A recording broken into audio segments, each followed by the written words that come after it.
आइए खबरों की शुरुआत करें और देखें देश दुनिया की अब तक की 10 बड़ी खबरें। देश की राष्ट्रपति द्रौपदी मुर्मू ने शनिवार को असम के तेजपुर एयरफोर्स से सुखोई 30 MKI फाइटर जेट में 30 मिनट की सॉर्टी की। सुखोई जेट ने सुबह 11:08 पर टेक ऑफ किया और 11:38 पर लैंड किया।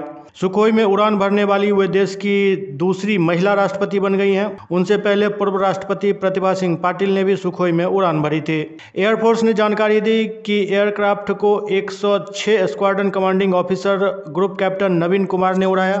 उड़ान से पहले उन्हें एयरक्राफ्ट और भारतीय वायुसेना की ऑपरेशनल क्षमता के बारे में बताया गया। द्रौपदी मुर्मू से पहले देश की 12वीं राष्ट्रपति प्रतिभा देवी सिंह पाटिल ने 2009 में सुखोई में उड़ान भरी थी। सुखोई में उड़ान भरकर प्रतिभा पाटिल ने 2 वर्ल्ड रिकॉर्ड अपने नाम किए थे। पहला सुखोई में उड़ान भरने वाली किसी देश की पहली महिला राष्ट्रपति और दूसरा किसी देश की सबसे उम्रदराज महिला। प्रतिभा पाटिल तब 74 साल की थी। उनका नाम गिनीज बुक में दर्ज है। बिहार में कोरोना से एक महिला की मौत हो गई है। गया के मगध मेडिकल कॉलेज में भर्ती जहानाबाद की एक महिला ने शुक्रवार देर शाम दम तोड़ दिया। उन्हें 2 दिन पहले भर्ती कराया गया था। उन्हें हार्ट की भी प्रॉब्लम थी। बिहार के 9 जिलों में 24 घंटे में 22 कोरोना मरीज मिले हैं। बिहार में कोरोना के एक्टिव केस 78 हो गए हैं। इधर चिंता की बात यह है कि पटना जिले में अब तक 30% लोगों ने ही प्रिकॉशन बूस्टर डोज ली है, जबकि 31 मार्च को करीब 15,000 टीके एक्सपायर हो गए। दरअसल कोरोना संक्रमण कम होने के बाद लोगों ने इसे लेने में दिलचस्पी नहीं दिखाई। अब जब केस आने लगे हैं तो बूस्टर डोज लेने के लिए लोग पहुंच रहे हैं, लेकिन उन्हें बैरंग वापस लौटना पड़ रहा है। बेगूसराय में एक दिल दहलाने वाली घटना हुई है। दरअसल 13 साल की एक बच्ची का शव घर में संदिग्ध हालत में मिला। शव फंदे से लटका हुआ था। लड़की की मां का आरोप है कि रेप के बाद उसकी हत्या की गई है। इसके बाद सुसाइड बताने के लिए शव को फंदे से लटकाया गया है। वारदात के वक्त लड़की घर में अकेली थी। परिवार खेत पर गया था। भाई खाना खाने घर पहुंचा तो बहन का लटका शव देखा। उसने सूचना परिवार को दी। परिवार ने पुलिस वालों को जानकारी दी। घटना बीरपुर थाना क्षेत्र के एक गांव की है। घटना के बाद बीरपुर थाना की पुलिस और बेगूसराय सदर DSP अमित कुमार मौके पर पहुंचे। शव को पोस्टमार्टम के लिए भेज दिया और जांच शुरू कर दी। ग्रामीणों ने DSP से उच्च स्तरीय जांच की मांग की। परिजनों का आरोप है कि बदमाशों ने दुष्कर्म करने के बाद हत्या की है। सबूत छिपाने के लिए लाश को फंदे से लटका दिया ताकि आत्महत्या दिखे। बिहार के वन एवं पर्यावरण मंत्री तेज प्रताप यादव का सामान वाराणसी के एक होटल ने बाहर निकाल दिया। शुक्रवार रात 1 बजे उनका सामान बिना किसी जानकारी के होटल के रिसेप्शन पर रख दिया गया।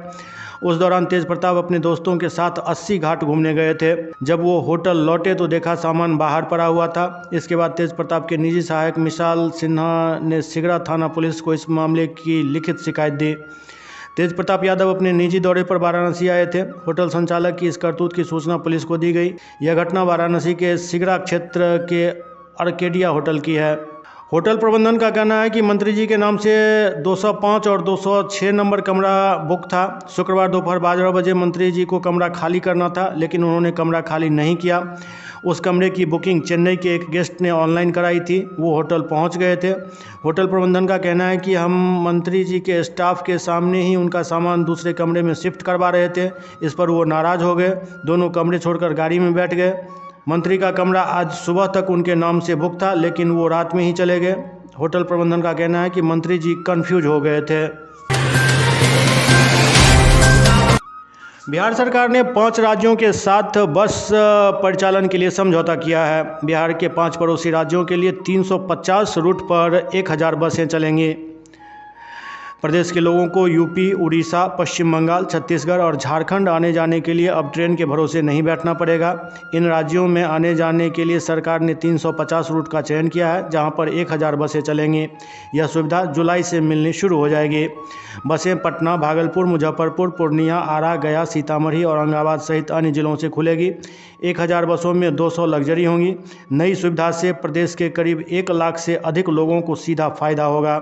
ज़रूरत के अनुसार बसों की संख्या बढ़ाई जा सकती है।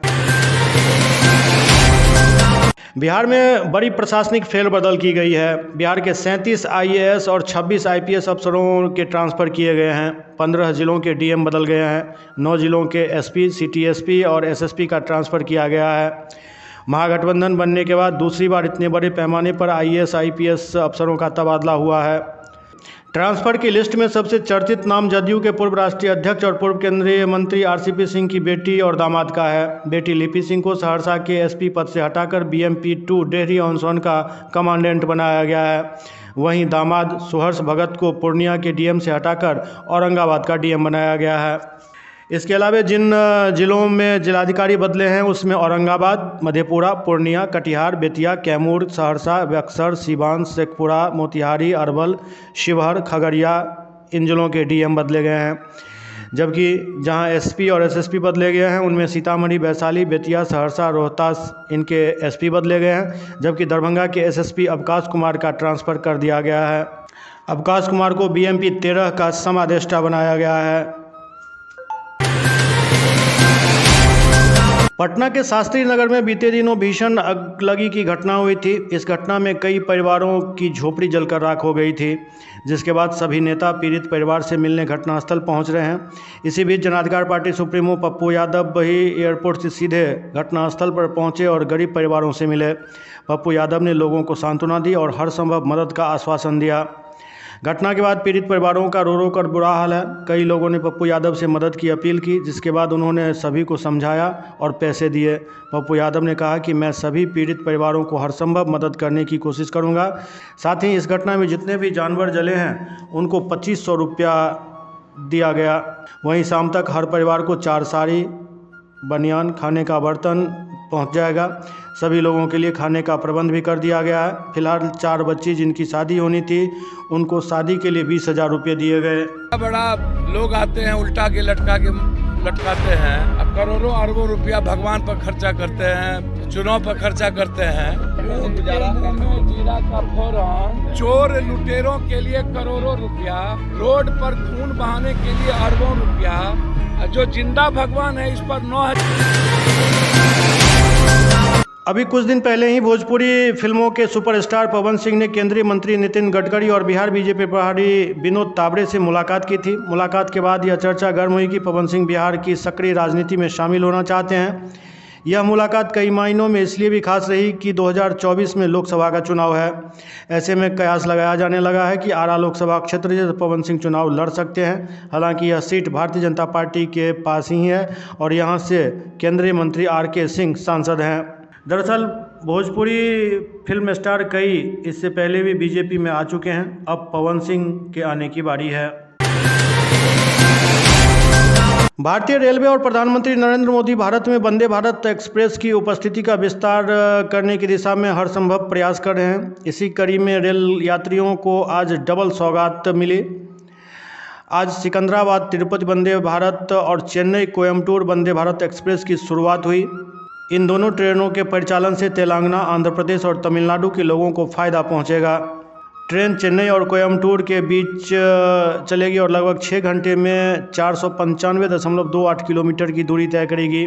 इसके तिरुपति, इरोड और सलेम में स्टॉपेज होंगे। ट्रेन बुधवार को छोड़कर सभी दिन चलेगी।